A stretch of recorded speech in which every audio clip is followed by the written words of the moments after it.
Let us chant the Namaskara and observe the 5 precepts. Namo tassa bhagavato arahato samma sambuddhassa. Namo tassa bhagavato arahato samma sambuddhassa.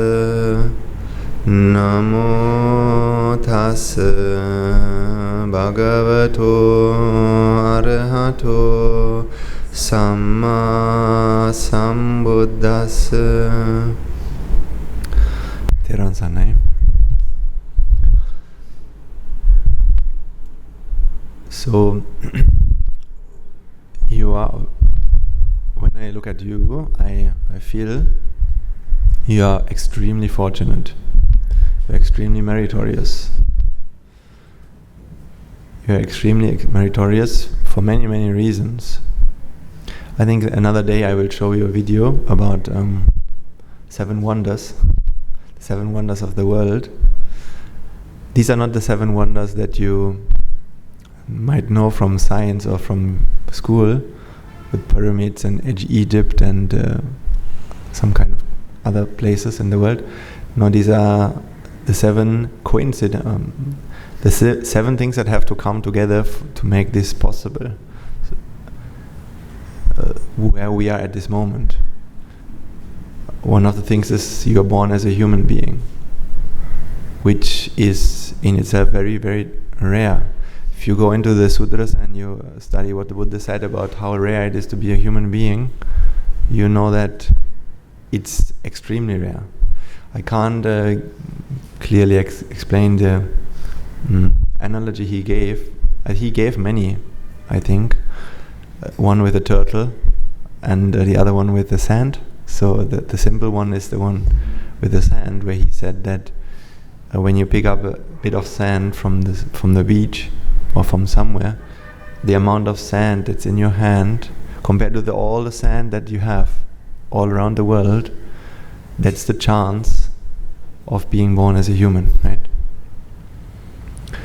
And it's not just being a human, because there are many people who are born as a human, but they are not born with a healthy body. I mean, that means they die even maybe before they're born, right?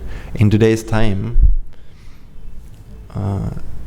abortion cases and things like that become more and more common all around the world, because people are under a lot of pressure to make this life a success, right? So cultural rules, or simply the pressure of financial pressure, or in the Western world we can say we all want to become very professional, very successful. So then when sometimes when children are coming, this is not the right time. So people decide to find another solution. So it is even that is not something we can take for granted. Being born healthily and living in a time when the Buddha's teaching exists, being able to listen to the Buddha's teachings, because we had many lives where we had lived as a human before. But in that time, the teaching, the Dhamma, was not there. There was no Buddha there at that time who could help us, right? So in today's time, people are fighting about many things, and there's wars and conflicts all over the world. But can you imagine in a time when there's not even any way out, there's not even any chance to know that there's something more than the life that everyone lives. So I think that is one of the greatest things. I know for myself, I had at some point in my life I started to look for answers. When I traveled around the world, I wanted to know what's the truth. Where can I find the truth? So, because of many, many coincidences, now I found some teachers, and I spent time with monks and went through monasteries. It took a lot of time. It took a lot of searching, because you can't find it so easily, right? Maybe I told this before. When I went to Laos and I met one of the first monks I met in Laos, and I asked him, how can I meditate? How should I meditate? What's the right way to meditate? Or in other words, what's the way to find the truth? Okay. Then he told me that he was a very kind monk. He was there with a child, and it was in a big city in Laos. And he told me, if you want to know, you should go to Thailand, because here in Laos we don't know anymore. We don't know what. So he basically told me, we don't know what the Buddha taught. That's what he told me. Honestly, he honestly told me that, and then I think that in itself is also a great thing. I mean, the honesty. He didn't want to make money out of me, because he could have easily said, yes, I will share you something and you can support me and so on, or things like that. But he didn't do anything. He didn't get anything out of me. He just told me honestly what's the situation, and so I went to Thailand, right? So it happened. Things went on. So now it is still possible in this today day and age to realize the truth. And you have spent lots of merits. You did lots of merits to be here today, right? If you were to see your bank account, your merits bank account, and how much you are spending every day just to be alive, just for life to happen, I mean, that is something you're spending, right? Every day you're spending something without realizing it. You don't have to spend it by money. But the fact that you are alive as a human being in today's time, in this country, or let's say in the way you are, you don't know how much you have worked for that, right? So you're spending a certain amount of merits. So if you were to look into your past, you would see that there were many lives when you actually looked for the truth. Including myself, of course. We all had looked for the truth many times before. But in that time, truth was not there. Not anywhere.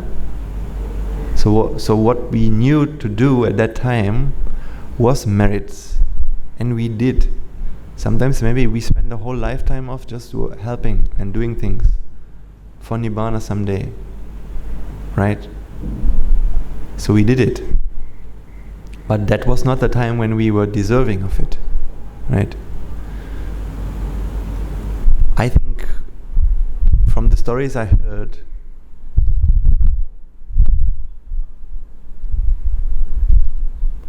once a monk told me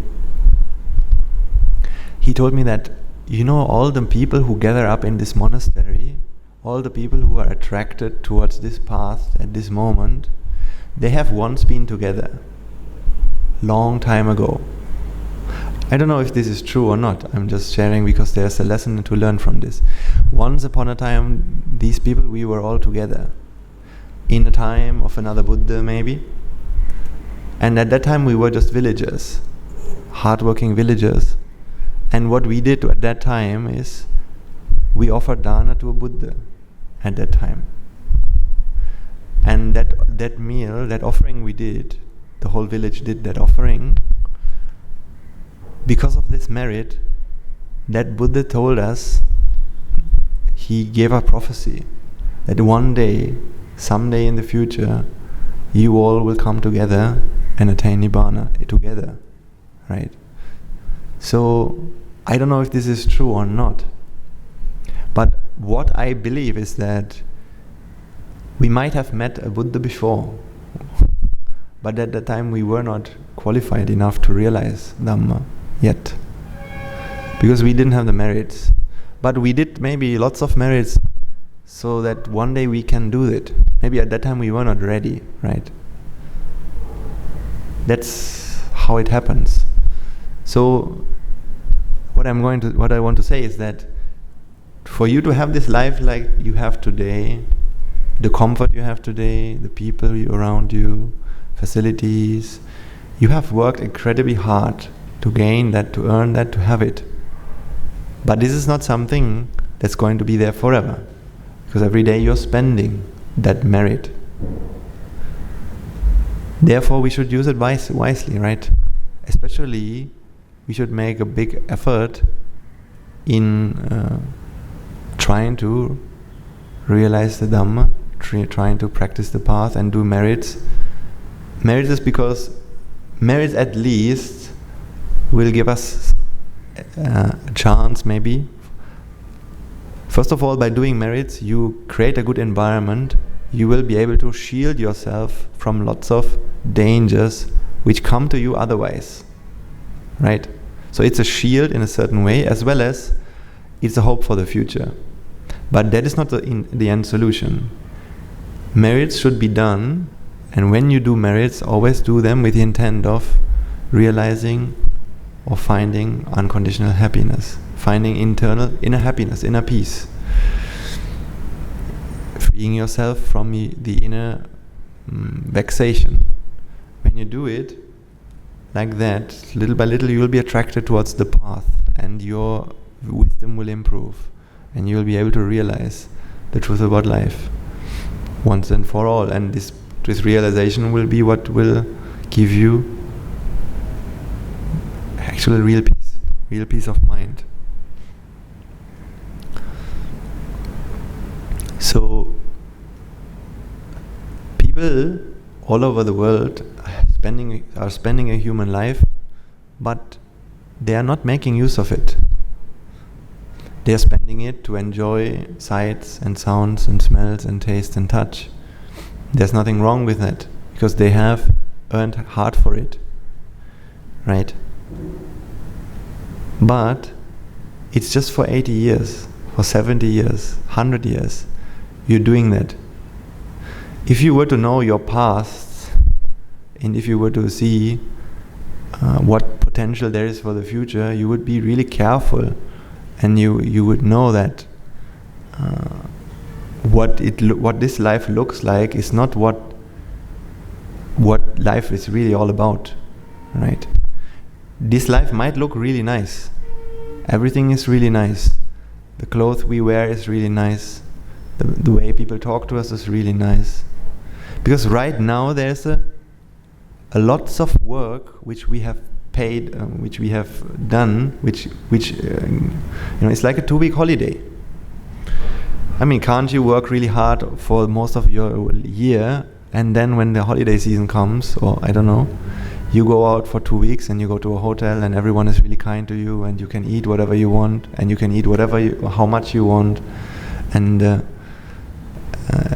most exquisite foods, and you can visit and I don't know, go on a roller coaster. It doesn't matter. But how hard did you work for it? When you look at the end of the day, how much money did you spend in a holiday? Sometimes it is, I don't know, I can tell you in my holidays, this was 5 times the amount I used to spend in a normal day, maybe 10 times, because that was the time to enjoy. So we enjoy for 2 weeks, and then the money is gone. All the money we have worked for the whole year. How does the rest of the year look like? Same like the holiday? No, most of the time we are working hard from morning till night, and we are stressed, right? We are stressed, and actually the biggest irony of all, the biggest irony that I see with people in the world, in society, You know the happiness you experience when you go on holiday? How does that happen? How do we experience happiness when we go on holiday? It's nothing more than the release of the stress that you were in. So, in other words,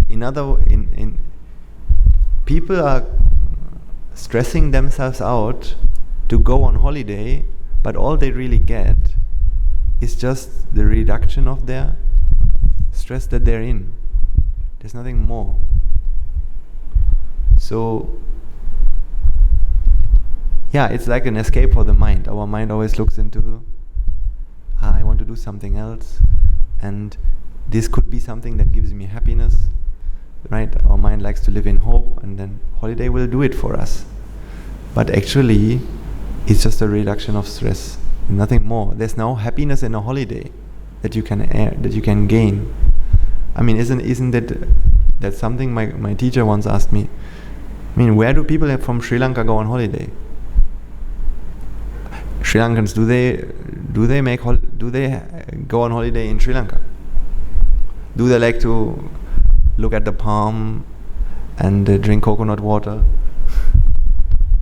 because of and relaxing? Or I don't know, visit a waterfall? Because these are the things that a German might do when he comes here. Take the train from one city to the other through the mountains. These are the things. But would that give the same happiness to a person who is living here? I mean, let's say a person who's living in Nuwara or in Badulla or somewhere. He wouldn't take the train for holiday. Maybe he takes that train every day to work, right? So the same train, somebody's sitting because he has to go to work. He's taking it every day. And then there's a tourist in there and he's taking that train. He's taking the same train. They're both experiencing the same situation. One is really enjoying. The other person is nothing special. Nothing interesting. No happiness at all. Just an experience. Sometimes it's very boring. So how can we say that that train ride is something which has happiness then, right? Is it how can we think that by doing this, in this experience lies happiness, lies fulfillment? When tourists, when they think that, I mean, because that experience is just an experience, but they're indoctrinated with a belief, right? We believe that it has happiness. So when they are looking for it, because you can look a lot of videos, and you can speak to others. So, and others will tell you how nice it was, and then this hope is there. But ultimately, with how much happiness do they return to their countries? Or when it doesn't matter where you do a holiday, with how much happiness do you return? Usually you don't return with anything. But what did you spend? Merits. And not little. You spent lots of merits, because you spent 2 weeks, precious weeks of your human lives. Did you earn anything when you did that? You neither earned money, okay, and you neither earned merits. Which means you were just as poor as before, actually more than that. So, and this is how it happens. Last week, one of our teachers, when he gave a sermon, he explained the biggest irony of this life, and I'm going to explain this to you as well. Because you see, when children are born in the society, they have parents, right? So what are the parents doing for them? First, they gave birth to them. Isn't that a big merit that they have? I mean, hasn't that baby paid for that birth? For the ability to be born? Was there a price, or was it just something you deserve? Do you get that for free? Did we get that for free? Being born? No, because actually, if you were to look into this, into the other worlds, you would see that for a chance to be born, sometimes a lot of these spirits are fighting, or in the sense that they're hoping for that, because spirits are much more than chance to be born for a human, right? Maybe for a dog or for other animals, it's really easy to be born, right? But human, there's not so much. So, in order for us to get such a thing, we must have worked really hard, right? Good. Now, so we paid for the birth, and for bringing us up, for feeding us, sheltering us, caring about us, giving us love, affection, and singing a lullaby for us. What is that? Isn't that also something we have paid for? We paid for that. Good. So that means a normal person in this world, for the first 20 years of his life, is actually doing what? He is spending something he has earned, right? And it is the care of the parents which they have paid for, right? Because you don't get love for free in this world. You get love because you have given love. You get care because you have given it. If you haven't given it, you can't get anything, right? And the most important thing is that, imagine that your parents are very meritorious. They are practicing, they're observing Sila, and they are really good. Now, if you have parents like that, do you think the price is the same? The price for good parents to care about you, or for, let's say, I don't want to say they are bad parents, not like that, but the level of meritoriousness, the goodness, right? For example, listening to a sermon by the Buddha and listening to a talk at the university, which one is more expensive? What do you think? Do you think listening to the... we don't have merits even to see the Buddha, right? Can you imagine? We don't have the merits to do that. Not even listening to a sermon by him. We don't have merits for that. So, for such a meritorious man, the most meritorious man you can ever imagine, to give a sermon to you, how much do you have to pay for that? Incredibly, right? So that means the more meritorious someone is, when he does something for you, that more you have paid for that, right? That much you have paid for that.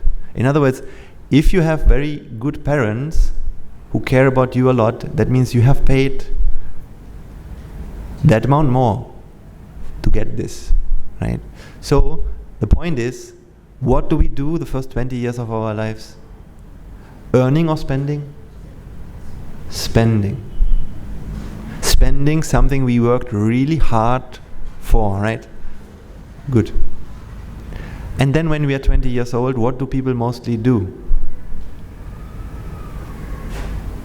Now they go and look for a partner. Now they marry and live their lives. Once in a while they visit their parents, say hello, drink a coffee or a tea. Or the mother at that time, she will also ask, what do you want to eat? Like, for example, my mother, whenever she knows I'm coming, she would ask me, what do you want to eat?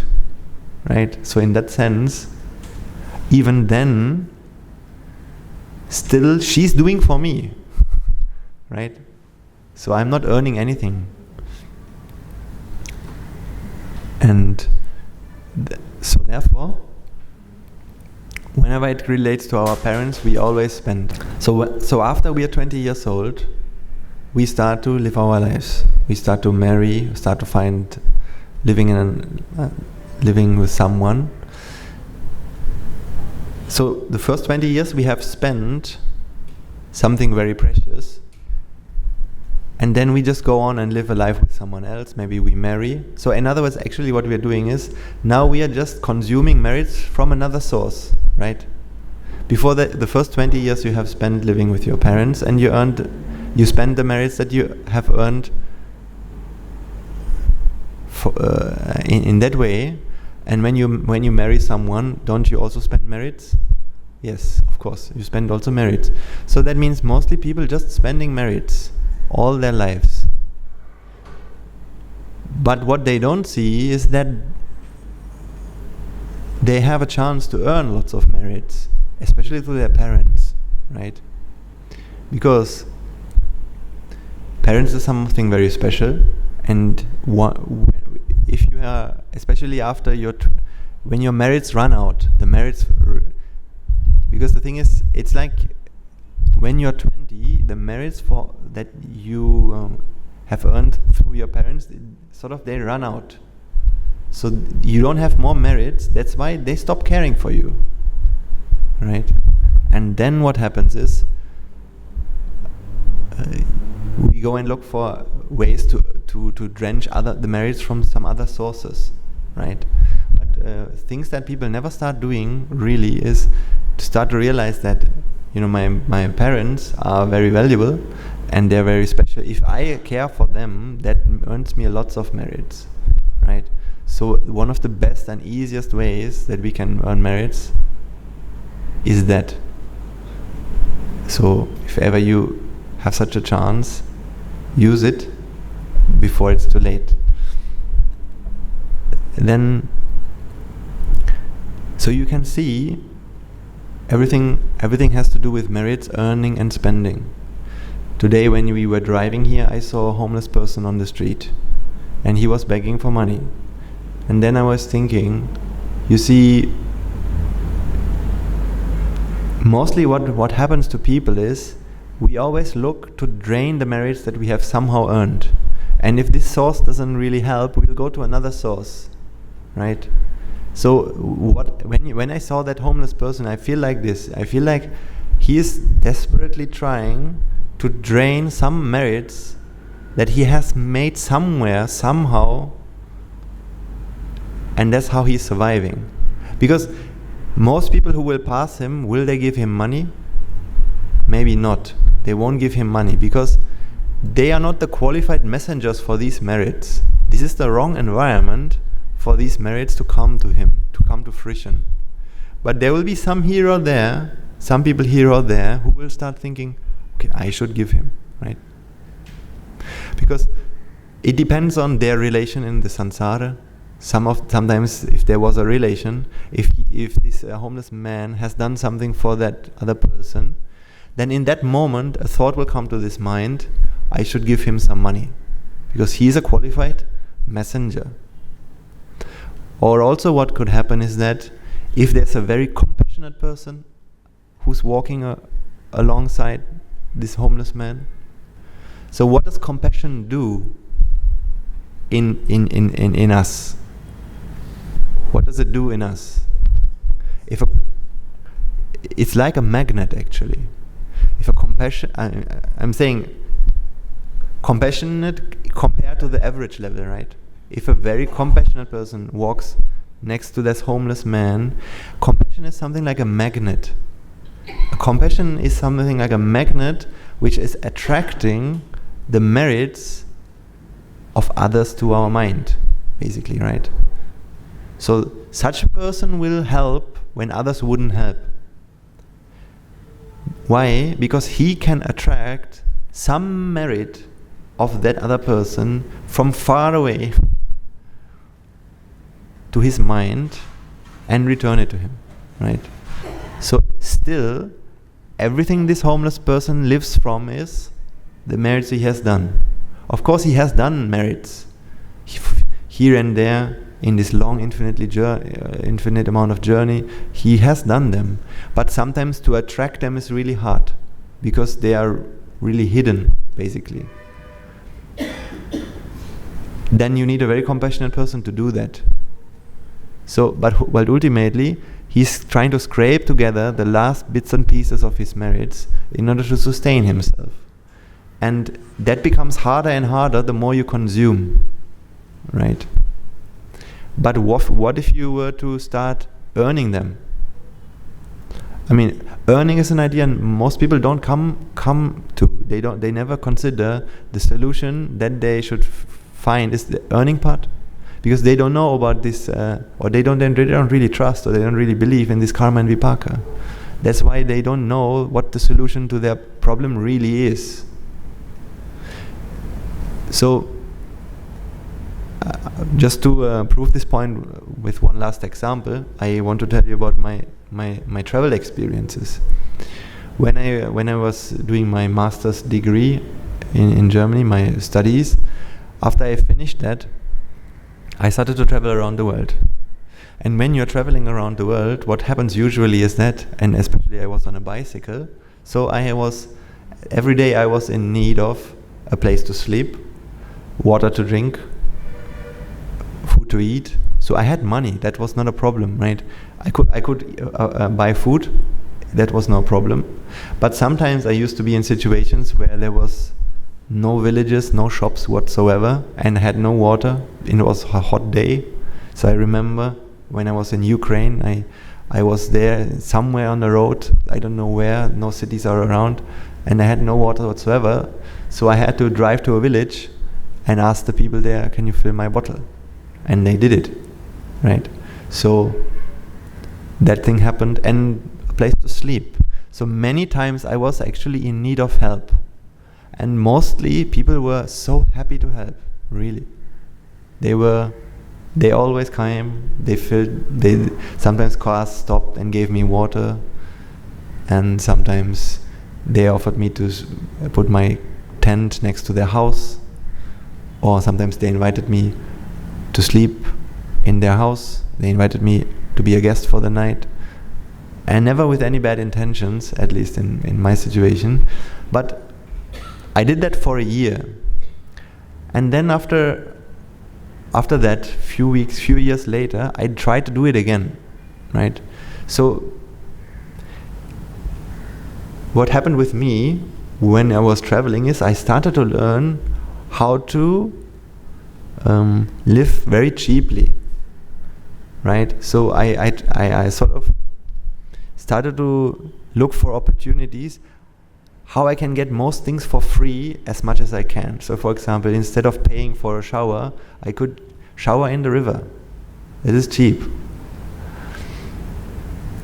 How can I sustain my life right now as long as I can, with little money as I can, doing it in a certain way? So for example, I remember this, when I went to Laos, this was already after I had a lot of experience in traveling, and I wanted to live as cheaply as I can, right?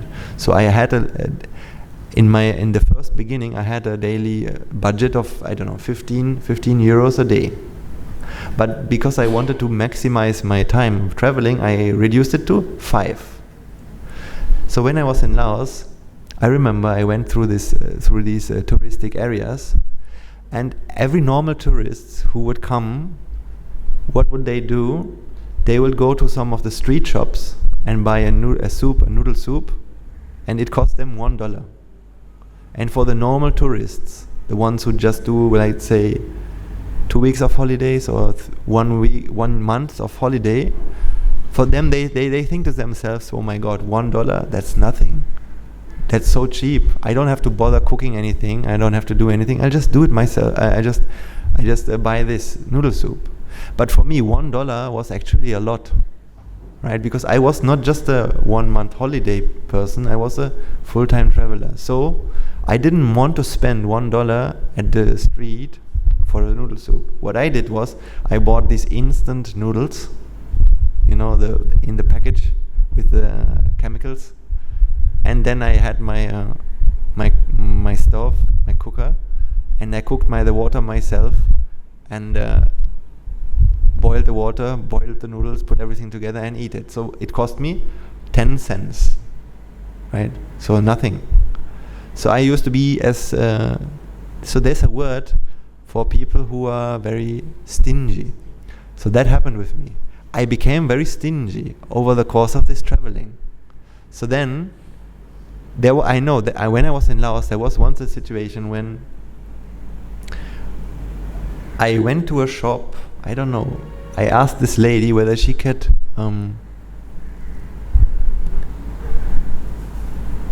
maybe if she has any hot water there, then if she could help me out and bring me the hot water so I didn't have to cook it. And when I asked her, I got a very bad stare back. She was somehow telling me like, look at you, you are from a Western country, you come here and now you're trying to save the last pennies. You don't want to pay $1 for a noodle soup with here in our village. What are you doing? So when she looked at me like that, I felt like something is wrong. Something is wrong with what's happening here. Maybe at that moment, honestly, I was angry at her. I thought, what is she doing? Why is she complaining? But now, if I look back, I realize that what happened was my merits were running out, right? My merits, little by little, were running out. So, I could not ask for anything anymore. So, things like that happened. Because I wasn't earning anything. I became more stingy and stingy as my merits ran out. Isn't that an irony? I mean, it's the biggest irony of all, right? Merits are running out and we become more and more stingy. So, because what does stinginess attract? Do you know what is stinginess? Does it make sense? Stinginess? When somebody doesn't like to give something, that's the opposite of generosity, right?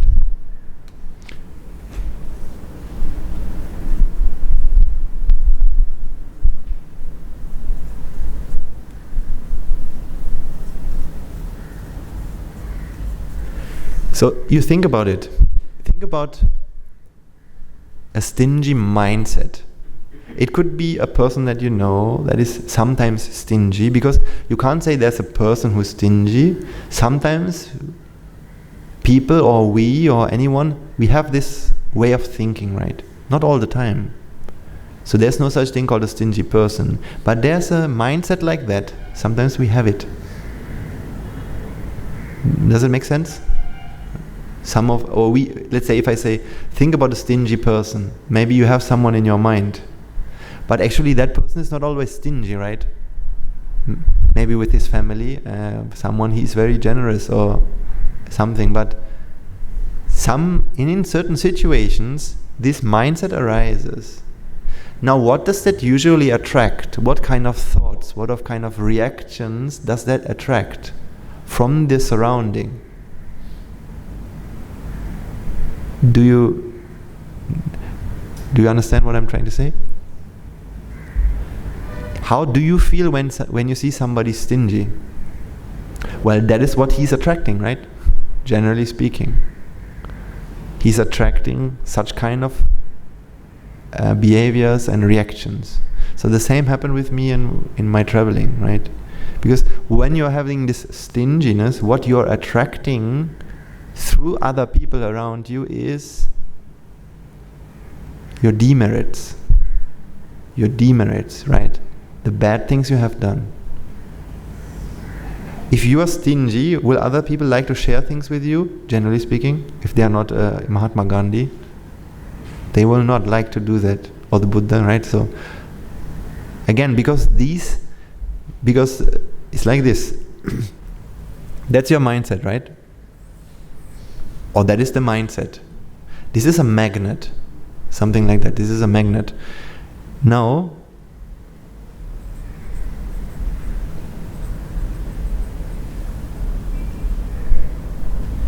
your merits are there and your demerits are there.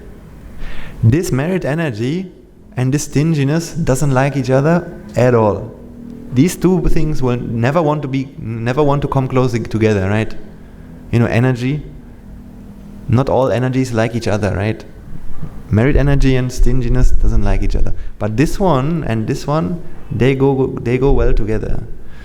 But in order for that to happen, there has to be something like a messenger, we could say, right? So messenger in this case is the people, or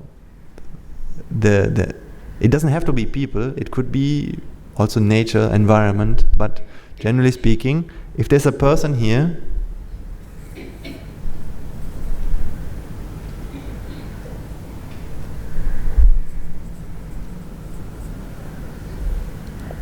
and if this person, depending on his qualities, or depending on these qualities here, these demerits will come back to you, or to whoever this stinginess has, based through this, right? In other words, these demerits have to couple to this person. If this person is very kind, very, very pure, this will not couple, not come together. So imagine the Buddha is here.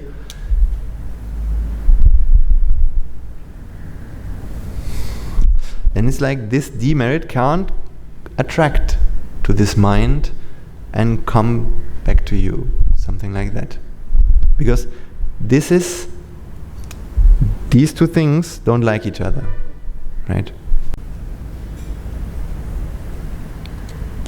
But because most people, we are not a Buddha, so we have our own set of defilements in our mind, ego, aversion, and desires. So based on these qualities, other people's demerits can attract to us, right? The more we have a bad temperament, bad means, let's say we have a very angry temperament, that's like a magnet. What is it attracting when we are very angry?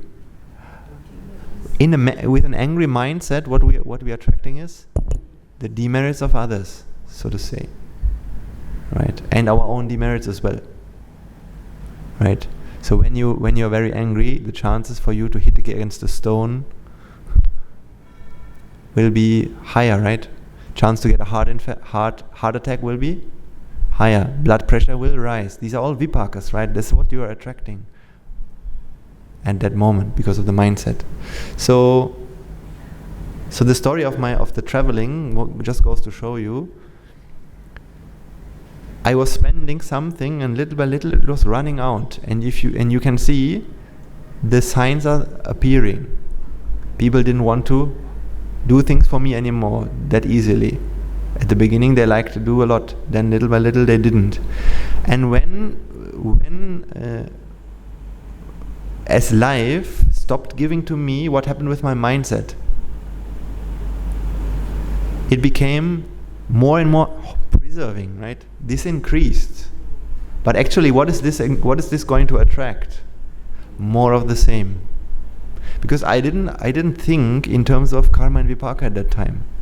I didn't think about the fact that I was consuming something I had given, and now that was running out. So if I wanted to get something, or if I wanted at least then I should start giving something.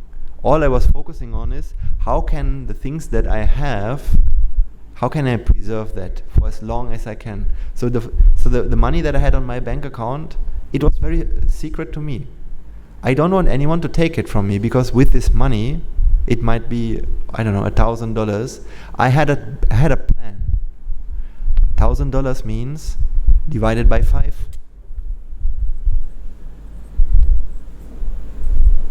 200. So it means 200 days of doing what I like to do, right? So with my things, my money and all the things I own, there's always a future involved with that, right? How about you? The things that you think about, anything that you don't like to give away, anything that you value, isn't there always a future attached to that? It's the promise of a future that I would like to experience. That's why we don't like to give them away, right? Because if somebody takes this money, what does it mean? It means I have to stop traveling, which means I have to go back to Germany, which means I have to go back to the office, which means I have to be back in the office, and that's the worst thing I want to do. I don't want to be in the office. I want to be on the bicycle, right? So because of that, this money was something I didn't want anyone to touch, because it was supposed to be mine. And now I had to fight against others. I had to make sure that people don't cheat me. If people cheat me, let's say, as a tourist you can be cheated, yeah? Then that would be a big annoyance.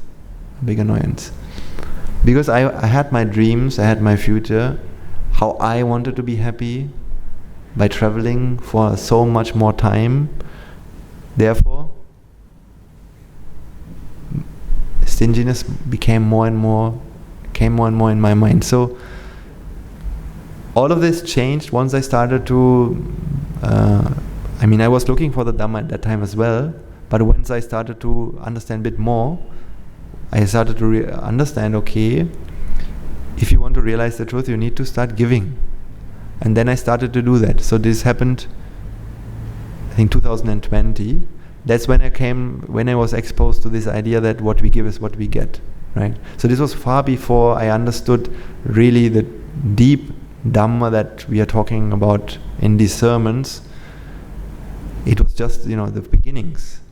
When I started to actually, the money that I have at that time, I started to now I thought, okay, now if I want to be happy, what should I do? Should I keep it or should I give? It's better to not just waste. Wasting wouldn't be good, but generosity is something I need to have. Otherwise, how can I ever? Otherwise, happiness will not come, right? So the same applies to you as well in your lives. Always, the trap most people in this world fall into, in our monastery with the children, sometimes we're watching documentaries of all sorts of places and problems that people have. For example, I think the other day, last weekend, we watched something about Afghanistan. And in Afghanistan, there are women who are in a very unfortunate situation, and there's water problems. So then they have to beg for water every day or I think it was in India, maybe even North India. It's very hot there, so hot that there's not much water. So people are fighting for water. Can you imagine? People are fighting for water, and then the only way to get water is, at the end of the day, there's a truck coming, and that truck has water for all the neighborhood.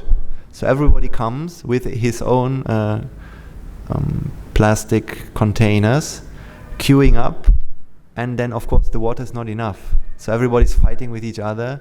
Hopefully I can fill my container and then I can serve to my family, and then it's good. No, everybody's fighting. Everybody's gaining demerits and complaining. Why does this happen? Why the politicians are at fault? And the mindset is always me, my family. Hopefully I'm good. Let me make sure that I can take enough for me to home. And that's what everybody's thinking. So they're all draining the last bits of merits little by little. But you can't get water. They are not creating any causes to get water, right? They're just trying to attract the last bits of merits that they have, which they have given once. So all these problems are actually totally solvable if they would understand that what got them this water is actually their merits, right? Not anything else. Then you can start giving, and then this problem will go away. Because water means you get something to relinquish your thirst, something to make you comfortable. So how can you make sure water comes to you? Well, you should at least try to make others comfortable, right? Maybe if there's a person who's sweating, you can give him some shadow, or maybe serve him a glass of water. This will be what brings you to a place where water exists. So you can see here in this country, when I'm driving to the monastery and I'm looking outside the window, I see a lot of banana trees and lots of green. And then I think all of these banana trees are something that has been created by this nature because of the merits, because of meritorious energy. Because what are bananas doing? They are making us feel comfortable, right? They are taking our hunger away. So in that way, these are all products of an energy which was created in a mind which had then a merit. And water is the same. So even looking at a banana tree, I can rejoice, because I can rejoice in the fact that, banana tree is a quality. It's the quality to alleviate hunger. This is a quality a banana tree has, right? That quality comes from a mindset or an attitude, and this is the attitude to relieve suffering in someone, right? Which we call compassion somehow, right? So you can see the fact that we are living in a very country which has all these things readily available. We don't have a problem with waters, and it's not incredibly cold.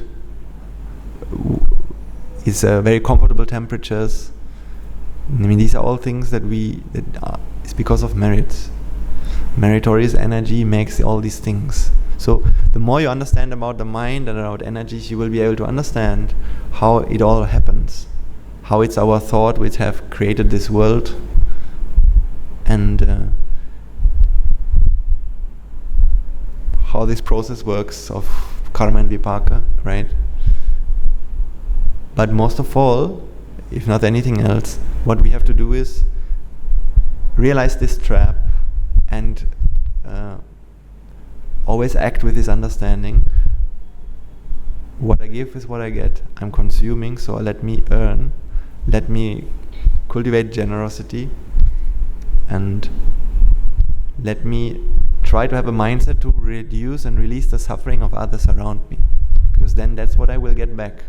Then I will also be releasing the suffering. But what do people do at the workplace usually when they are stressed?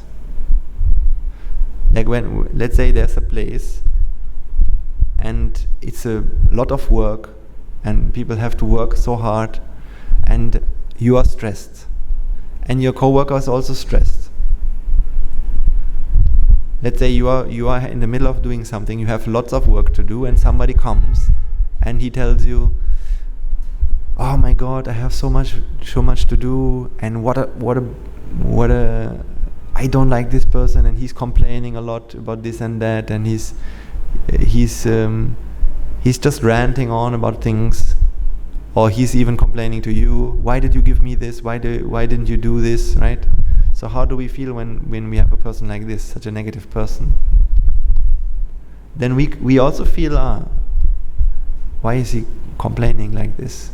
Such a negative person. I don't want to associate him. Let him be away from me, right?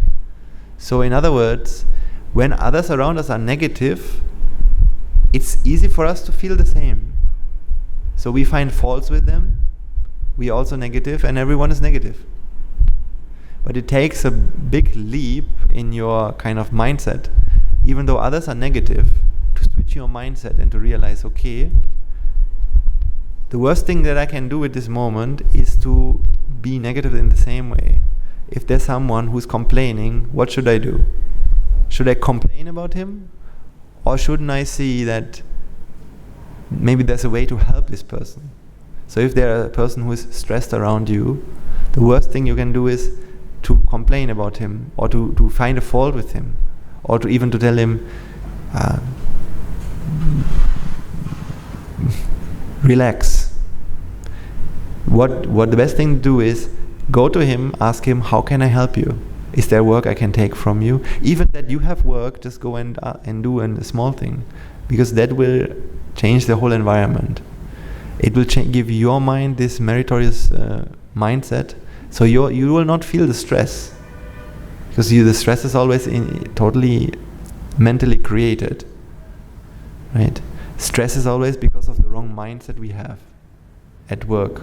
It's because we became focused on our work and what we have to do and maintaining our positions and all these things, and then we get stressed. Not the workload. The workload is not the problem, right? I can see it today. Today I have more workload than I had in my university time sometimes, but I don't feel the stress, because the why is different, right? The why is what matters, not the what. So you can see stinginess is a quality.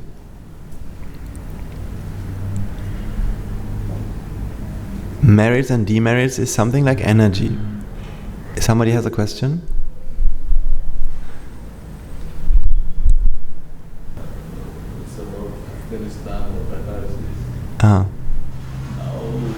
Somebody's building a big water facility or arranging some kind of way to get water for these people. So the people who are building this, these are minds that have a certain quality which is eligible to attract the vipaka energy that these people have. If these people would not have this vipaka energy, no one would even think about building anything. Right? Because the thought is not something that you get, it's not your thought, right? Your thought of helping someone, that's not something you have done, right? It comes to you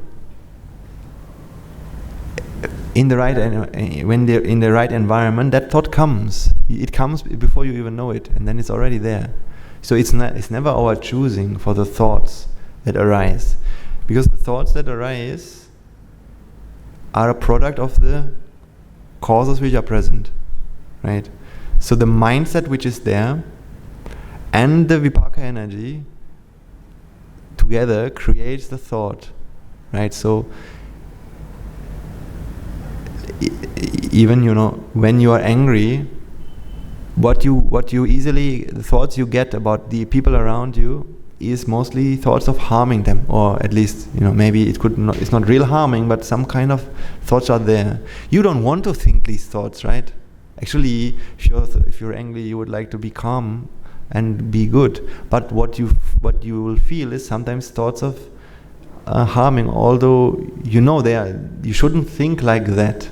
So clearly, if you know that you shouldn't think like that, why do you still do? Is it because these are things you do, or is it just because when the mind has this temperament of anger or this gutty nature, and if there's a corresponding vipaka in the pool for the other person, that when that connects, that thought is born, right? So it's not something you do. That's also an effect of causes.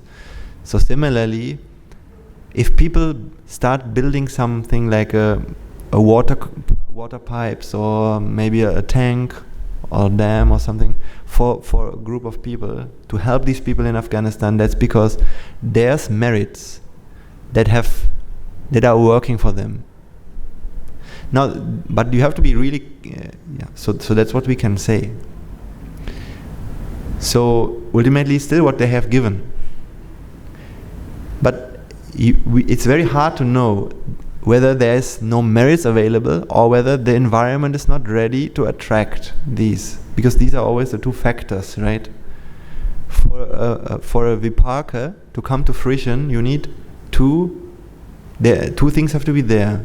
The environment has to be there, and of course the vipaka has to be there, and these have to connect, right? So this has to happen. So that's why it's really hard to know about what are the vipakas we have done, because what we can see is what has come together. right? You know that until now, hopefully recently you had a comfortable life, because that was the effect of some good vipakas, and the environment for it was there. But you don't know that it could be that actually the Buddha has told us that we have a lot of, the vipakas we have can be of many kinds of types, right?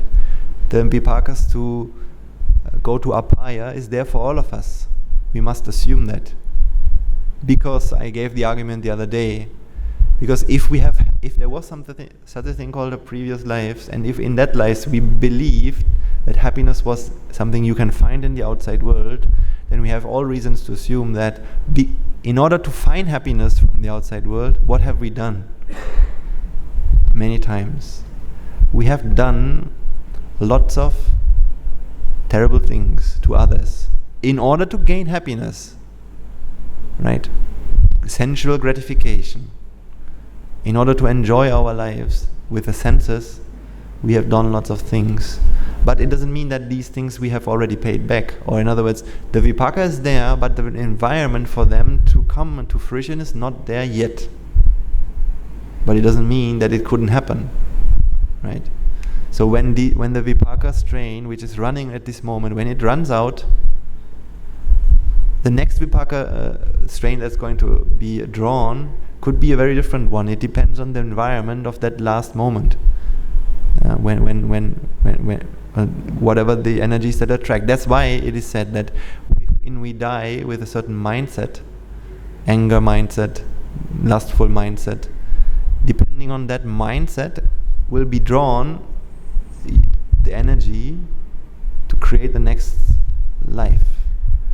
And this is the way it works. And that's why we can and we can't stop the vipaka, right? We can't stop the energy that's already created. None of us can do that. But the loophole that we can use is by cleaning our mind, ridding our mind from the defilements, ridding our mind from raga, dvesha and moha. The moment we die, our mind has no anger temperament, lustful temperament, or moha temperament, or ego, or anything like that. So then, that's why a new vipaka strain won't be attracted to that mind, and that's what we call parinibbāna. Right? Parinibbāna is when the mindset has no defilements whatsoever, and then a new vipaka strain, it cannot attach to that mind. Right? It's like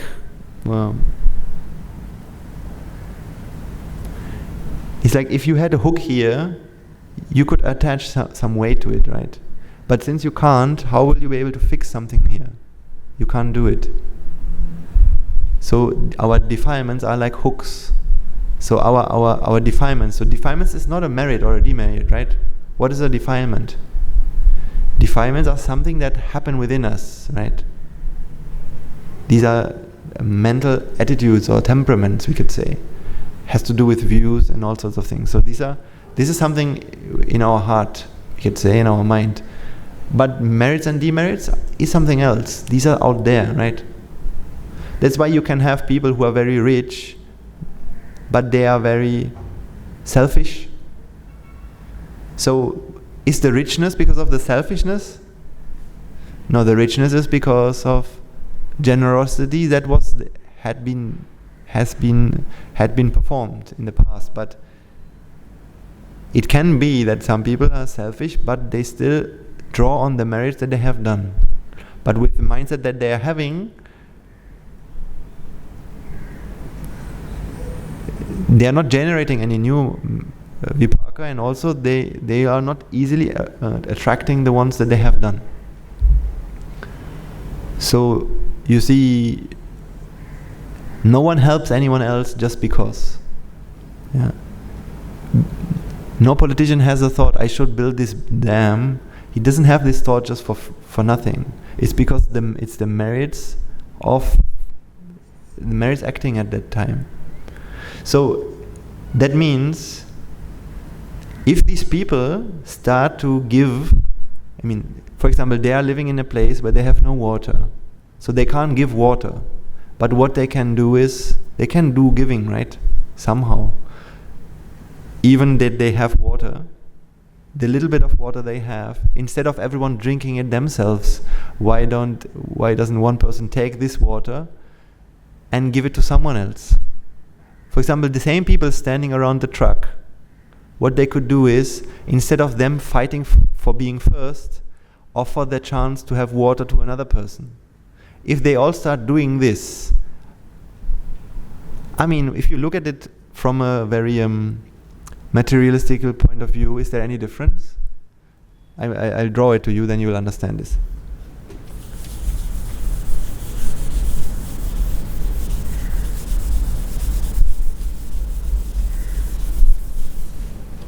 So there's a truck.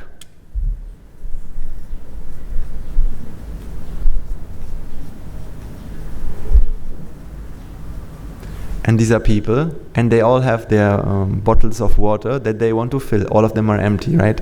So what they do is, they fight for being first. Let me be first, and then they push each other out of the way.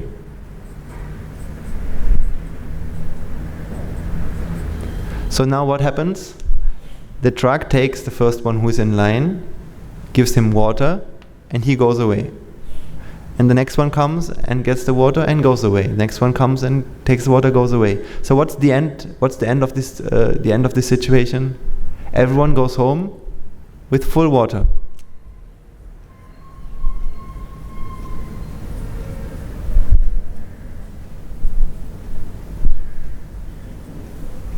And they had a little bit of fighting with the elbows. Okay, good. Now situation 2.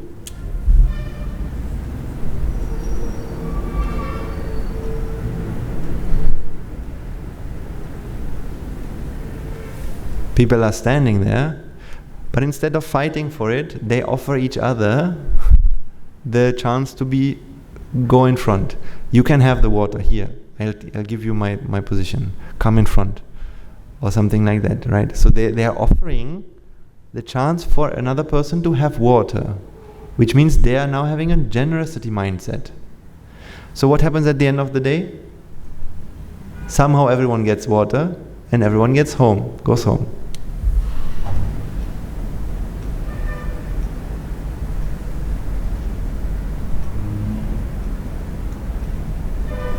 So if you look only on this level, you will ask the question, what's the difference? Why does it matter? It doesn't really matter, right? Of course, you can understand in which one of these societies do you want to live. Whether karma and vipaka does exist, whether merits or demerits exists, don't you feel something? You will feel something, right? If people are always pushing you and so on, you will feel annoyed. But in here, you will feel harmony. Whether or not something called merits does exist, still this is something, it feels good to us in this moment as well. So for that reason alone, also this situation makes more sense. Actually, this is the argument I would bring to, let's say, people from Germany, because they understand that everyone can agree, whether you believe in karma and vipaka or not. Surely you have a preference in this, right? This is your preference. Good. But invisibly, what happened invisibly? All this fighting created demerits. And demerits is a real power in this world. It's a real energy. It makes things move. And merits as well. Actually, this is what makes things move in this world. Nothing else. Demerits and merits is what moves things in this world. Nothing else. Right? So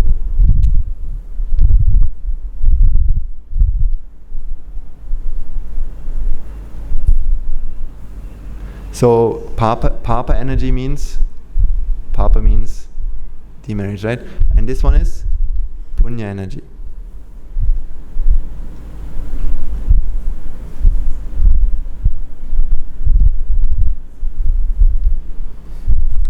These energies, they move things. They create things. They have created the bananas. They have created heaven and hell. Not have created.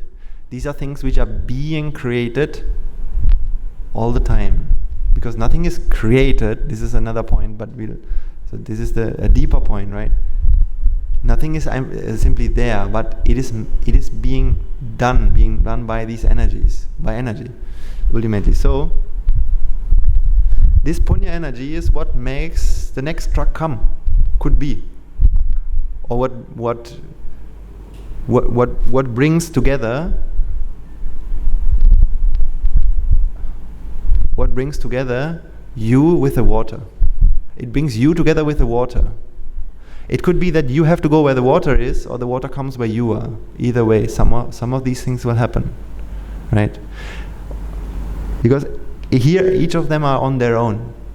Each of them who release their part of energy, that energy will draw them to the water or away from the water, depending on the energy which is there, right? So now if you see this deeper layer, merits and demerits, these energies, now you will see that there is a big difference between this and this. And this energy now can bring the next truck. This energy will make facilities grow. It brings it makes facilities grow that you have water where you are, or you get somewhere where you have the water. So in my case, if you create merits for Nibbāna, what will happen is you will be drawn where the Nibbāna is there. You will be born where the Nibbāna exists, in a time where the Nibbāna is there. You will find the right people, right?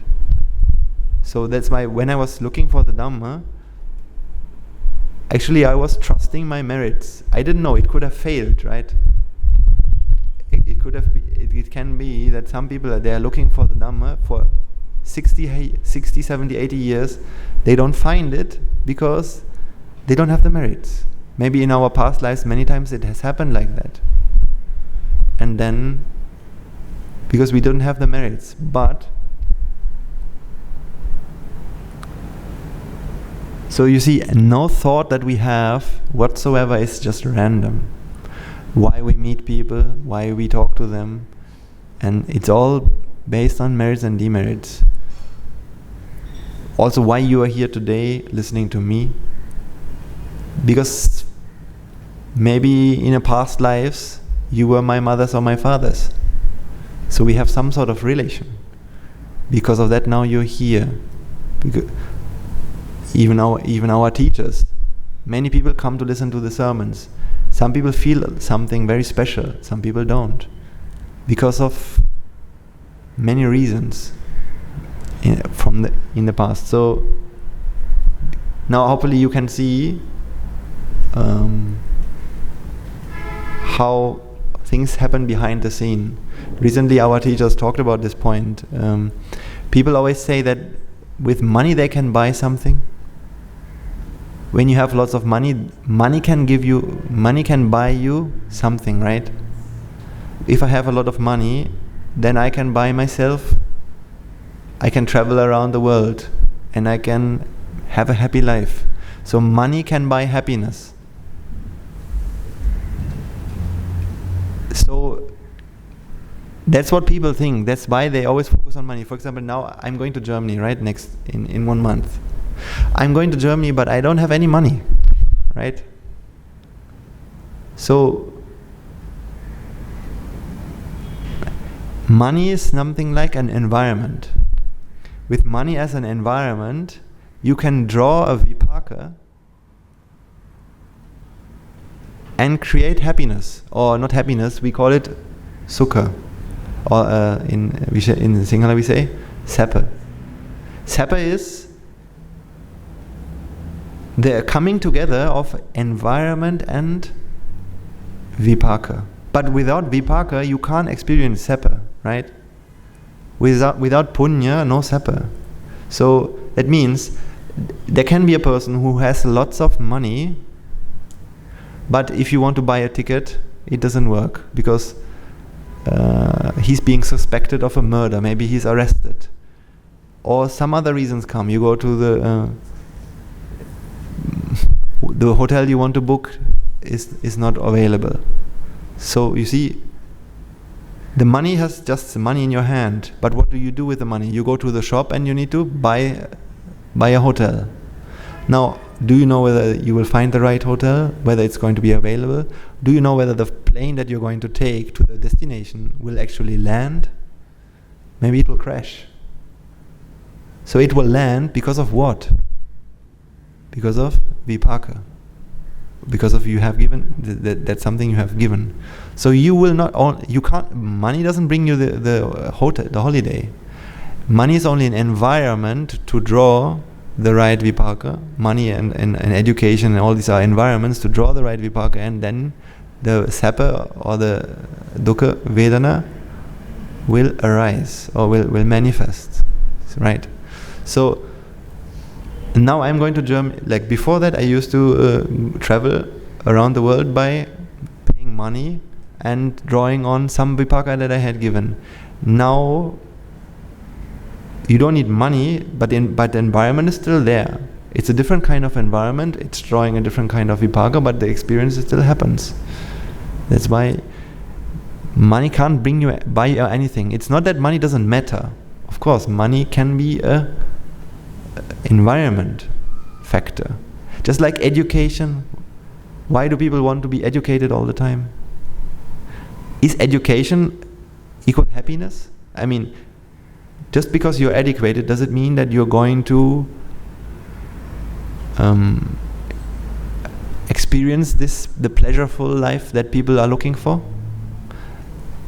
I'm not talking about the fact that pleasure is a fallacy, right? I'm not talking about the fact that the pleasure that people find is actually just relief of vexation, nothing essential in there. That is a deeper layer. I'm talking about very simply the point, just because you have an education, does it mean that you are going to get a job? I mean, I know, I recently watched a documentary about China. There are people who have master's degrees in history and many subjects, but when they apply for a job, they don't find any jobs. So they have to work in fast food restaurants. Because education is there, but what is not there? Either they haven't given, or the environment is not ready for giving. So maybe the environment is not ready. That means actually they have given, but for example, they have to start living in USA. Because once they're in the USA, that's where their education is in the right environment to create or to attract the vipaka of sappa. Right? That's when it happens. So in our Noble Hearts Children's Center, there's a nice saying which says, weaknesses are only strengths in the wrong environment. Right? So I hope you understand the role of environment and vipaka. Both things have to be there for sappa to happen. But I'm not talking that we shouldn't just chase after sappa, right? Sappa vedana, or that kind of release of suffering, right? That merits are there to give us, to release our suffering. Demerits are there to create suffering. None of them is happiness. None of them has this merit energy is, just for an easy life, comfortable life, but it's not there for happiness, because there's no happiness, such a thing called happiness. So that's a deeper layer we must understand. We always chase this pleasure because we think it's essential. It's something we can gain and find happiness by doing that. But actually, this is just a process. Suffering is released. That's it. There's nothing in there. Happiness doesn't come from the objects. That's a deeper layer. But today we are talking mostly about how karma and vipaka works on a very basic level, but it's a very important level to, start make use of this in a very smart way. So I think the question is answered, or do we have some okay. So in the same way, when we are talking about Nibbāna, the same applies. So this comforts, for example, being born in a good family, educated family, having good educations. That's what everybody wants to do. Of course, these are because of merits. So when we see people having that, we can rejoice in that. Recently I saw some pictures of my parents' wedding. And I when I saw these pictures, normally I'm not so interested in these because I don't know. I'm not so such a big family person. I'm very grateful for my parents, that's clear. But these kind of weddings and so on, I don't find much, because I always feel, oh, what a waste, what a useless, ultimately useless. Okay, not that I don't. Not that I can't empathize with people when they have that, because it is also, they are also fortunate in a certain way, right? I mean, having somebody who wants to spend, who is willing to commit his life to spend with you, to care for you. I mean, that's also you can be grateful for that. You have to be. And on that wedding, the point was, I saw that there were so many people around. The whole village came for the wedding. So normally when I look at this picture, I feel like, oh, okay, good, fine. But then I looked at these people and I thought, oh, the whole village came to this wedding. So what does it mean? To be born in a family that is respected by the society means what? There was something that has been given, right? It means we have given respect to others, we have empowered others, we have shown interest in others, and that's what we get back. So then I saw how blessed we were, let's say my family were, or my parents were, to be born in such an environment. Why? Because of the things that had been given, respect, care. And that's what had made these things happen. So when you come to the merit behind what you see, now you can actually appreciate goodness itself, right? So it's not about, oh, look, my family, we are so respected. Haha, look at us. No, not like feeling happy about my family, but you need to see this being respected, being wealthy, and having a comfortable life. All these things came because of goodness that has been given. Then therefore, whenever you see somebody who has wealth, even if it's a criminal, you can still rejoice in the goodness that made these things happen, right? Even if there's a criminal and he's a millionaire, the fact that he's wealthy, the wealthiness, I can rejoice that, because it is because of something good, not because of the bad things he's doing right now. I mean, that's not something to rejoice in, because badness is badness. It is also not something to judge, as in, to punish. It's something to feel, to sympathize, to empathize, because ultimately this world, and that's another good point which we maybe talk about another day more. I'll draw something for that.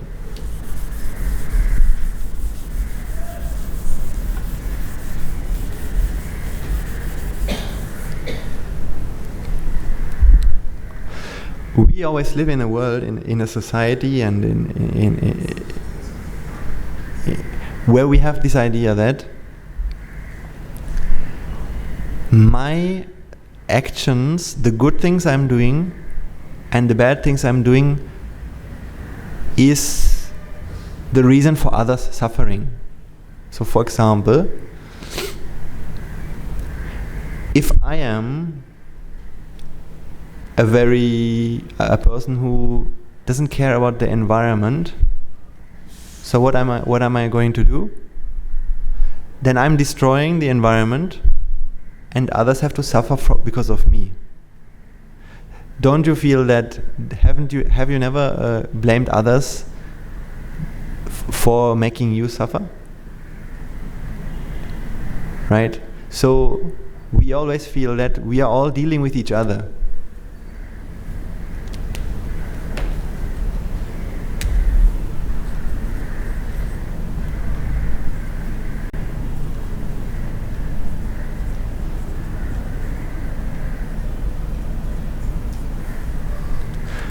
So we are all here and we all deal with each other. Let's say this is what we all normally feel this world looks like, right? So when you're at the workplace, you all have relations with each other. If there's a person in your workplace who's a very angry person, then is that something we normally, what do people feel then? They say, no, please get him out of the year, because he's destroying, he's making all of us suffer, right? Because this person is giving us the suffering.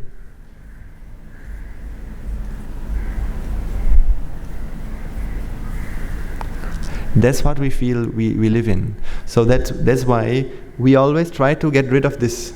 If this Mr. James, if he's a very angry person, then we want to get him out of the job, because he's just making everyone suffer, his anger, right?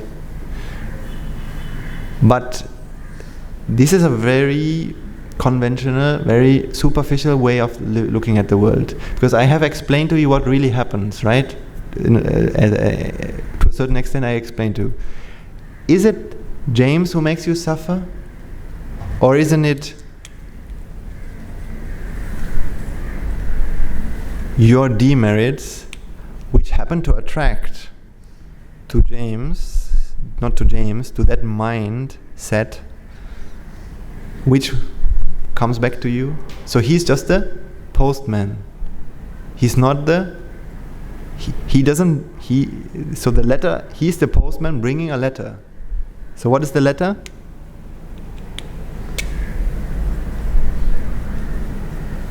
The letter is what you have written. So you have written this letter once upon a time, and he is just a messenger, right? So he's just there at the wrong time, in the wrong situation, at the wrong time, delivering you the letter. He is the one nature chooses for you to get the letter back. If the letter wouldn't be there, then he wouldn't be a postman, right? But he was there in the wrong time, so actually he's a victim of nature. And we as the ones who have written the letter, we are partly responsible for him to become the messenger. Otherwise he wouldn't become the messenger. And the most sad thing is that because we have created this vipaka in the past, and now him being the messenger, what does he do? He creates a new karma. So he's not just a messenger, now he will suffer in the future, partly because of what we have given. Because what we have given, and him being in the wrong place at the wrong time, in the wrong place in the wrong time, the karma is done by Mr. James. Then therefore he will earn badness back. But he would never have been able to commit that karma if we wouldn't have given the vipaka. See how naughty this world really is? Now, however, you can see Mr. James is not the problem why we suffer. It has to do with what we have given. And a second aspect, which I haven't talked about today much, is the fact that if somebody's shouting at you and it hurts you, does it hurt you physically or mentally?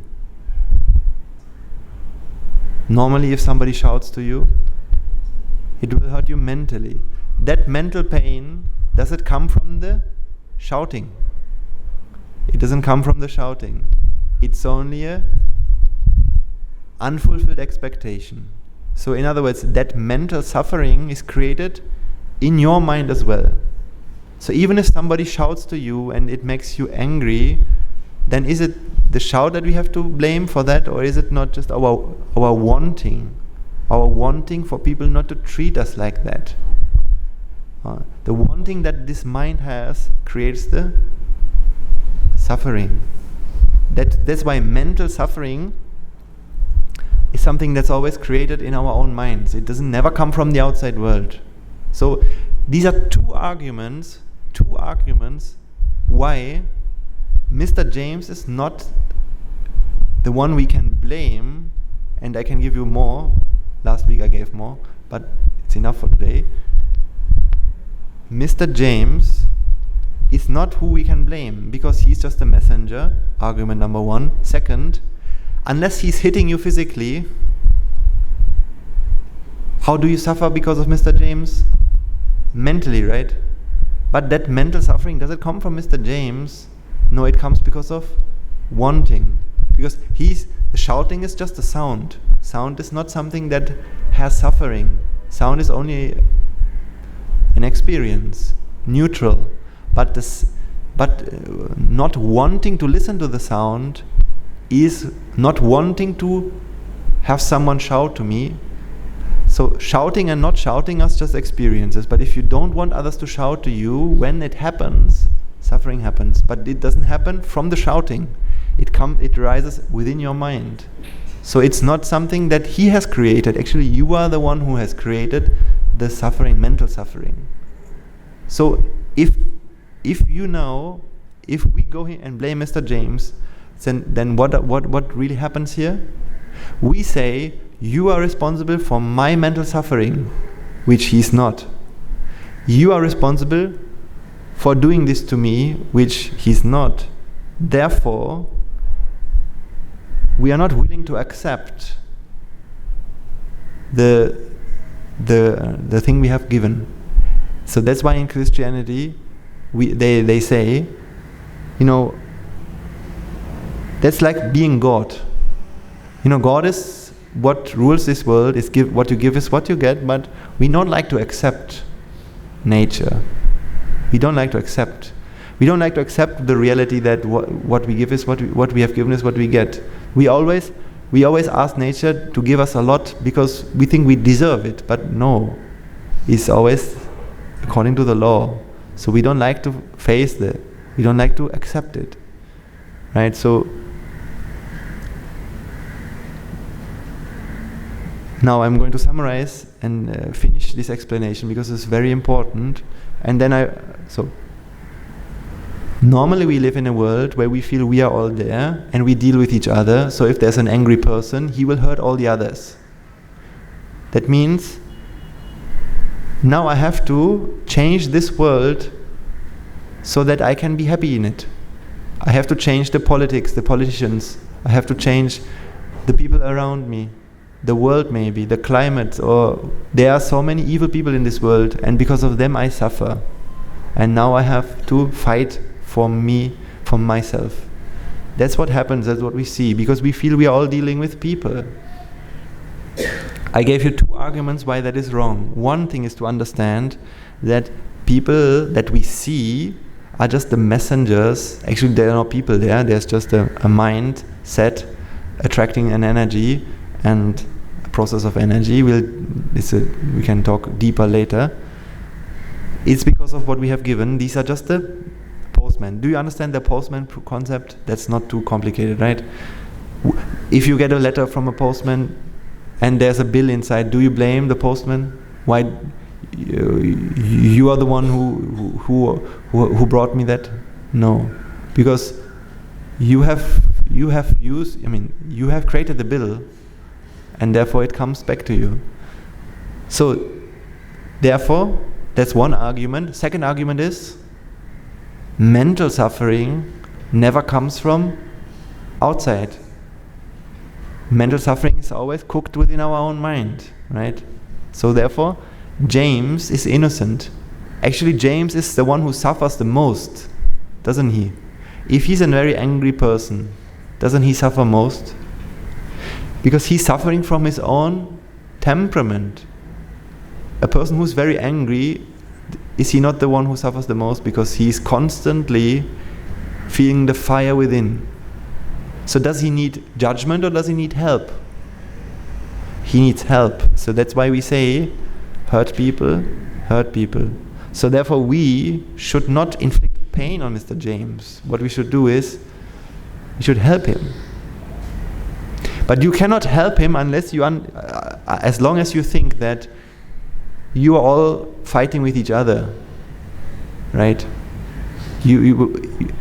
Because the reality is, now I'm going to show you the reality.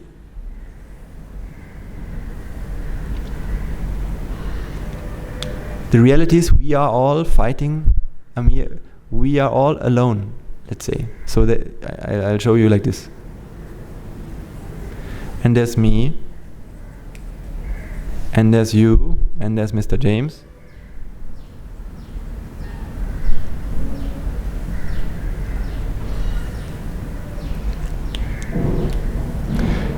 So there's no way we can inflict suffering on Mr. James, and there's no way we can make Mr. James happy. Then who can we make happy? Only ourselves. And why do we suffer? Because of ourselves. That's all we can say. Once you understand, suffering can't come from Mr. James, not even love. So this is something I might explain on another day.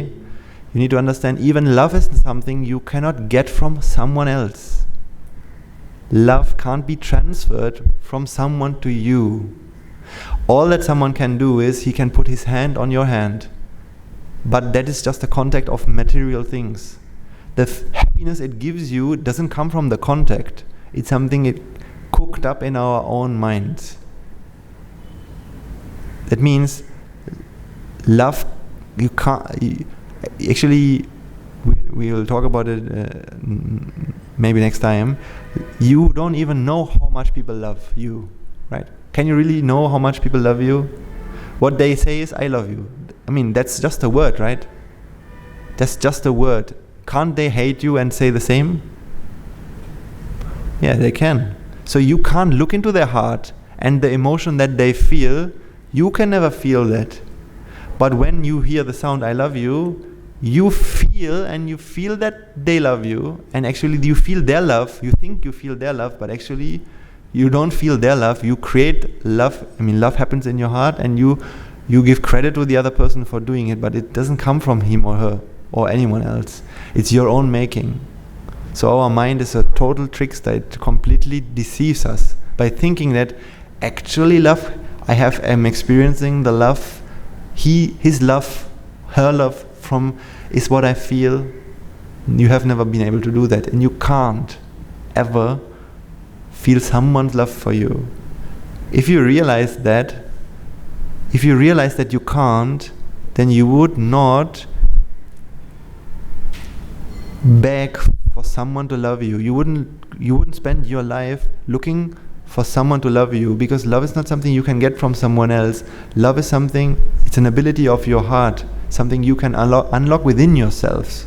You don't have to beg for it. Actually, it empowers you, this understanding. It empowers you because you don't have to beg for it anymore. You know that you can create it within yourself by what you give, basically. So it's always there with you, because we all deal with ourselves alone, right? That's all. It is our own responsibility to make us happy by the way we live, by the way we think, and how we act to others. Of course, we should be very kind to others, because the first recipient of the kindness we give to others is ourselves.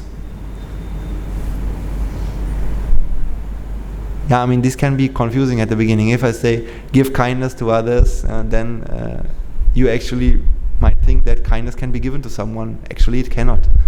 But it still means you should give it to others. You should have the intention of giving kindness, okay? The intention of giving kindness should be there but you will realize little by little that kindness can't be given from you to another person, right? Haven't you sometimes tried to be kind to others? I don't know, you say, you look good today, and you mean it really good. Then that person at that day says, so I'm not looking good on another day or what? See? You had a good intention, but this person took it the completely wrong way. So you see, if you have kindness and you can give that person kindness, that person should definitely feel kind. But it doesn't have to happen. Because in that moment, that mind has a very weak confidence level. And when that weak confidence comes together with that sound, it's that kind of feeling which arises. But if that mindset has another temperament, then it can feel something good as well. So you see, these are all things that happen within us. So therefore, don't wait for someone to make you happy, because it won't happen. Anyway, he can be only the messenger. If you don't give, you can wait a long time, nothing that's ever going to happen. You have to create the reason or the causes for happiness yourself. It's your responsibility. And the other thing is, no one is there that you can blame for your suffering, because either way, anyone is just a postman, and on a deeper level, I'll give you 3 layers, but there's 2 deeper layers, we haven't covered them fully yet, but I just want you to know that they exist.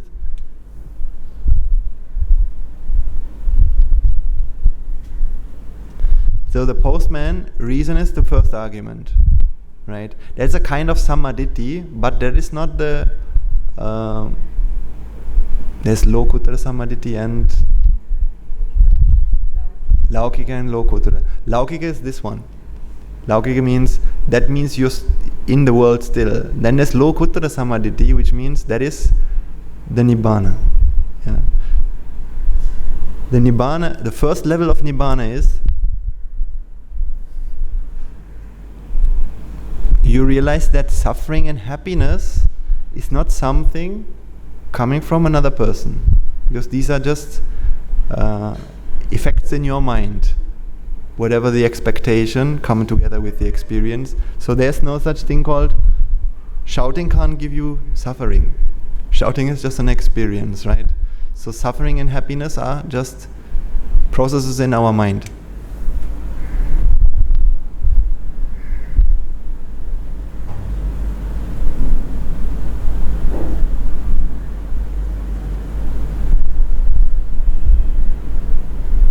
And if you want to say there's a deeper layer, an even deeper layer, which is, I'm just going to mention it, even our own feeling of other people is just a feeling. I'm just going to mention it. This is we'll get there eventually. Yeah. Even this Mr. James is only a feeling of Mr. James that we have that's in our mind as well, because everything we experience is our own mind alone. We have never experienced anything in the outside world. So when you see me right now, you think you're seeing me in the outside world, right? What if I were to tell you that you're just seeing your mind? Okay, these are not something to think much about, but I will explain this little by little, but I want you to firmly grasp the postman idea and practice it, because without practice there's no good in doing, and it's not going to be of much good to you, because it's not going to be knowledge which will liberate you. It's knowledge, power, it's not knowledge that is power, it's knowledge, that's what my teacher always says, knowledge put into practice, right? So the postman thing is something you have to apply, and suffering and pleasure, we talked about this here and there before, right? So this one also you can apply. So if you look around you in this society, wherever you look, you will see most people, 99% of the world, they don't even realize this one. So they're just trying to grasp whatever the merits. So a homeless person typically is just trying to find ways how he can get the last bits of merits. Sometimes maybe I'm not saying that it's common. I'm just saying, doesn't it happen sometimes? People come to this idea, maybe I should cut off my leg so that I seem even more needy, so for somebody provoke help. So is that giving, or is that somehow, it's like an orange, you have already squeezed out everything, but little bit, there's still something left, so you try your hardest to squeeze at least the last bits out. That's how it happens. It's desperate, out of desperateness. But once you realize this deeper layer of karma and vipaka, so you can't see this. On the surface it looks like people go home with water and there's no difference. But when you see there's something more, then you would go and start doing generosity, giving, because you know that's what has given you anything in life. It's not the money that you earned which gave you the holiday. It's just an environment. But the merits were there. That is what moves things. The energy in this world, everything created by merits and demerits. So in other words, for you to go on holiday, what made it possible was your merits at the end of the day. That's why I can go to Germany now without money. It's just the merits that make it happen. So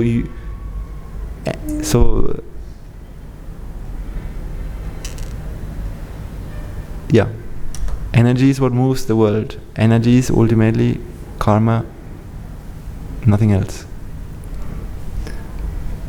When you realize you have to you only deal with yourself, that's really empowering, because it's up to you to create your future, and there's no one to blame as well. So then you can do that. And now we're going to finish. And a merit has brought you here. Actually, not just a merit, a very strong merit for associating the Dhamma and the Mahasangha. And I always feel to have teachers like this. I think in this whole journey of samsara, I never had teachers like this. I'm very sure. Otherwise, I wouldn't be here. Or I was a fool. Maybe I had a teacher, but I must have been the biggest fool. Otherwise, I would not be here today. But this time, I don't want to be a fool. And the teachers that I am having, I want them to be my last teachers, right? My last teachers in this samsara. Because I have never seen qualities like this. I have never seen the Buddha, but I can only imagine what the Buddha must have been like. There was this, one of the greatest, this King Milinda and the Arahant, I don't remember, Nagasena. There was one question that King Milinda asked to Arahant Nagasena, which is, how do you know about the Buddha? How great was the Buddha? How do you know? You never met him. And then I think the Arahant says, Nagasena says, it is by seeing the greatness of the disciples that I can only imagine the greatness of the Buddha, right? So that's what I feel, because from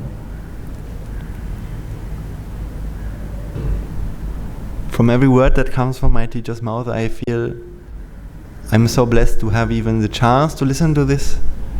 And am I not a fool if I waste this opportunity? Because vipaka is something, nature gives you an opportunity once. If you use it, if you make use of it, you can keep it. It's like if you have a knowledge, if you don't use it, you will forget it, right? Because it's given to you to make use of it, and if you use it wisely, you can invest it for more and get more back. If you don't use it, it's going to give to someone else, right? So if we don't use, then chances are just done. Nature doesn't wait for anyone. Life doesn't wait for anyone. When there's a chance, we have to strike. And the chances for us being here and being able to attain Nibbāna, being able to at least become a Sotapanna, are so incredibly rare, so incredibly small. It's not a thing of 0.1%. It's 0. I don't know, maybe 20 zeros, 1%. So I'm going to show you this video maybe next week, because it will be the last week I'm able to come before I will be gone to Germany for 7 weeks. Then after that I will go and come back.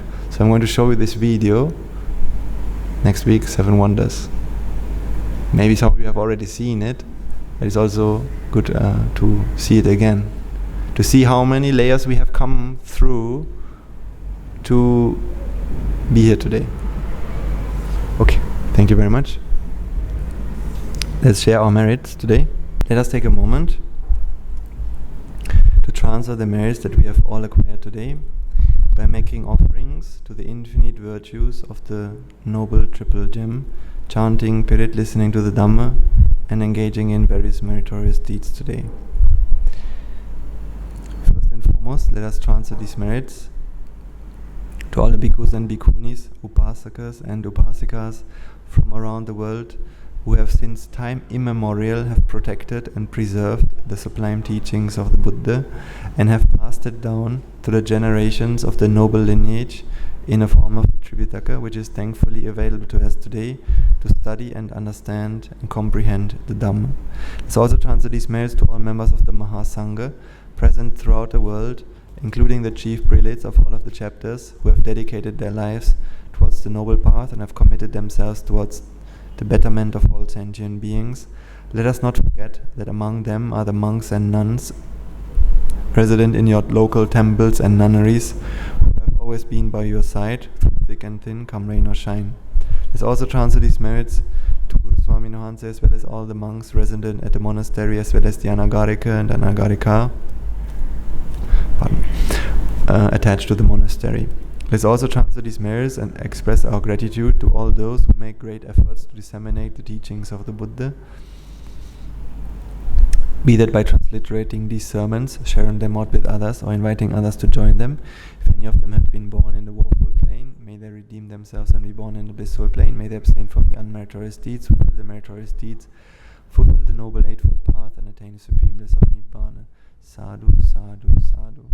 Let's also transfer these merits to our devotees, friends of the monastery, who for the sake of merits continue to sustain the Mahasangha, be that by offering the 4 requisites, expressing their know-how, or continuing to extend their well wishes. Let's also transfer these merits to each and everyone who is involved in organizing this event, everyone in the school, staff in the school, and all participants and everyone who has contributed. Let's also transfer these merits to Mrs. Leah Ranesha Pereira, who has passed away yesterday and is a child from Nukagoda branch.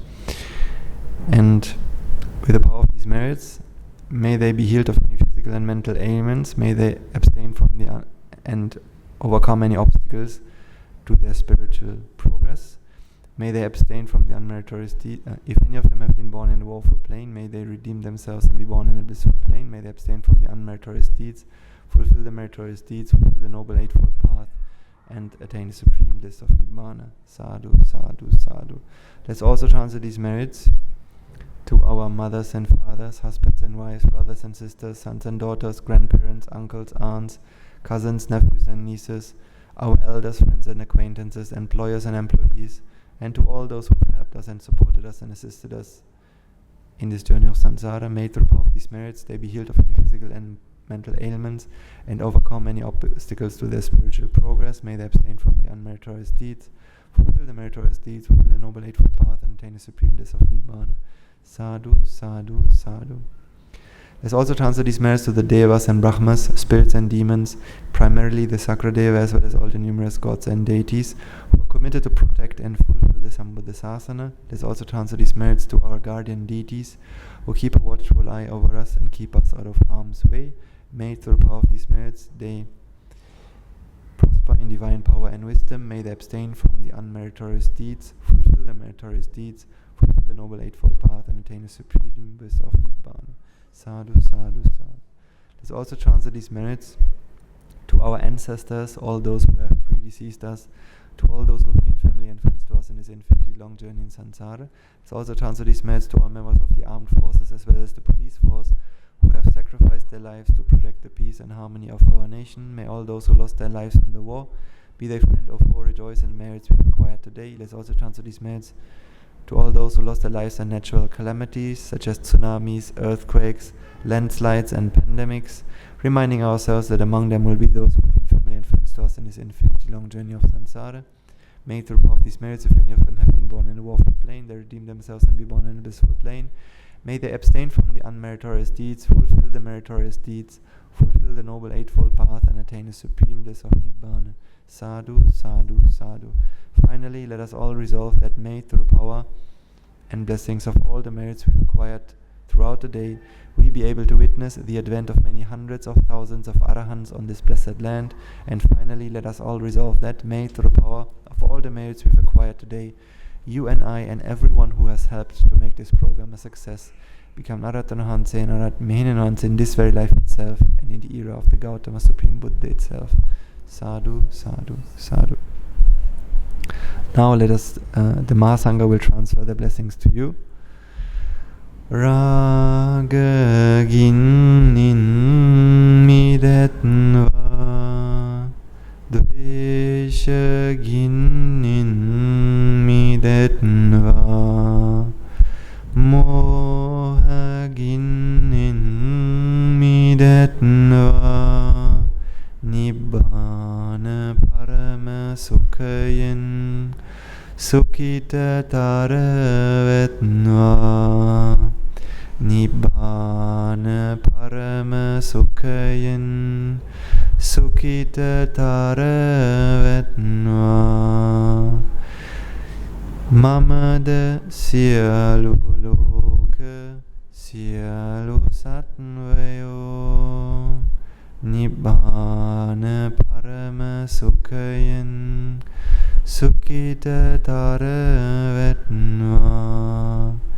Nibbāna parama sukhayan, sukhita taravetnva. Nibbāna parama sukhayan, sukhita taravetnva. Raga gini niveva, dvesha gini niveva, moha gini niveva, nivan sapalabheva,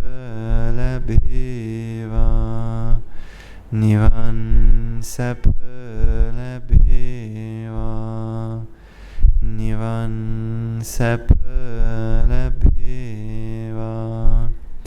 Tunurangi Swisi Ananta Mahaguna Belen Siela Loka Siela Sattvayo Nibbāna Paramasukhin Sukhitaravetva. Sadhu, sadhu.